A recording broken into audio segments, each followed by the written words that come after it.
Happy Homebrew Wednesday, guys. Hope you're having a good time. Thank you for watching again. This Wednesday I thought I'd throw in another malt. Before I started brewing beer, I had started to like whiskey, and so this is not a homebrew. Obviously, this is a Scotch. It's an Aberlour 10-year-old from Speyside, Scotland. So I thought I'd tell you a little bit about this because in the beginning of this year, in January sometime, I really started to get much more flavor, much more taste of especially the whiskies. I quit smoking last fall, and so somewhere in the beginning of this year something happened to my perception in regards of taste and smell. I'm not talking about a huge leap here, but just enough to invoke some interest for taste and smell in drinks and food. I also started making a lot more food, like sauce and steaks and whatnot, and using spices and so on and so forth. So here's what I would like to share with you. I'm not an experienced taster of any kind. It's just that I'm just being trying to get accustomed to the beer. It has a whole different set to it, setting and set of tasting and smelling than the whiskey.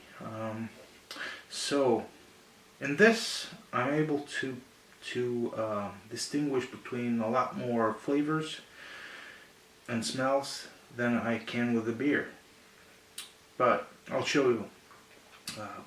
This is an Aberlour 10-year-old. So it's granted it's a young whiskey, but it's a very good bang for the buck. I pay about 200 Danish kroner for this. It's been sitting in the glass for over a half an hour now. I also added a few drops of water to really bring out the flavors. Not too much, just a splash. And the nose. Oh, it's very much sherry, sweet, very sweet sherry. There's a little oak there. Yeah, there's I get sultanas. Ripe fruits like red apples, very ripe red apples.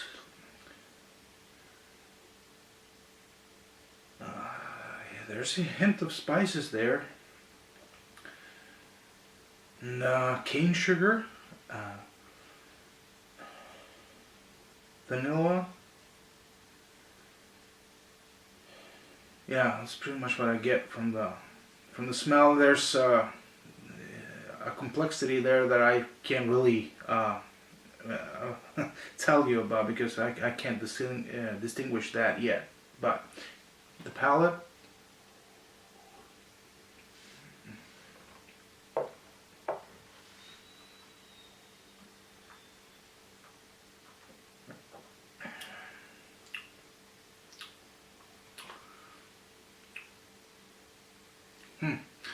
Yeah, there's the oak really comes through there, and the spices. There's a hint of pepper there, maybe white pepper even, and has a little soapiness to it, just a tiny bit though. It's just I can hardly pick that up. So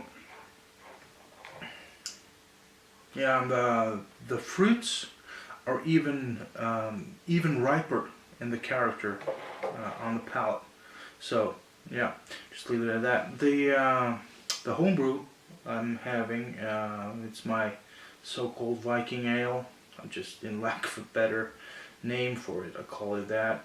I've decided to call this an amber, and I aimed for a little Belgium style here. I used some Belgium candy sugar, and also used a lot of hops.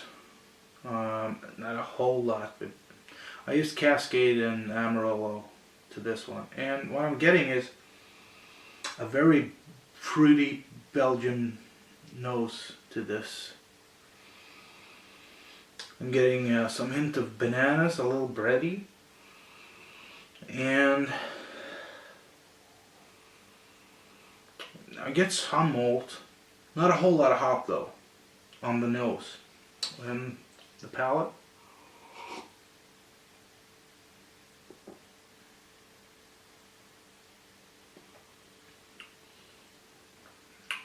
Yeah, it's not overly bitter, but you get the bitter hops in there. I can't tell you what that is because I used some kits here, and also the Amarillo comes through because I used that as at a 10-minute boil, I believe, if I recall correctly. I also had Cascade in once the boil was stopped, and the malt character really comes through in the palate, and I think this is really balanced. I think this is a nice lacing.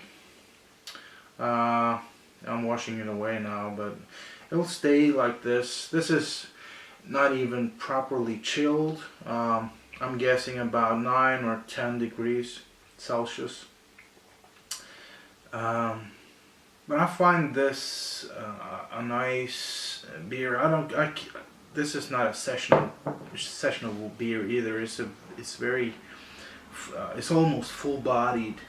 It's sitting at 7.3 ABV. So yeah, and so I'm enjoying this. I'm taking a lot of time to enjoy this glass of beer. So, but I like to give away beers. So I decided that my 17th subscriber would get a bottle of this, is the white the real Viking Ale. So Yorkshire Homebrew 001. Congratulations, you were the 17th subscriber. I already have your shipping details, so I will be shipping a bottle of this to you. I didn't call that out beforehand because I didn't want any people to hold off on subscribing because they wanted to be the 17th or anything. So anyway, maybe I'll do this for every 17th or maybe the 117th. I don't know. And I won't say either because then there will be no fun because people will hold off or subscribe with several accounts and whatnot. So anyway, I wish everybody a very happy Homebrew Wednesday, and take care and don't overdo it. And see you again.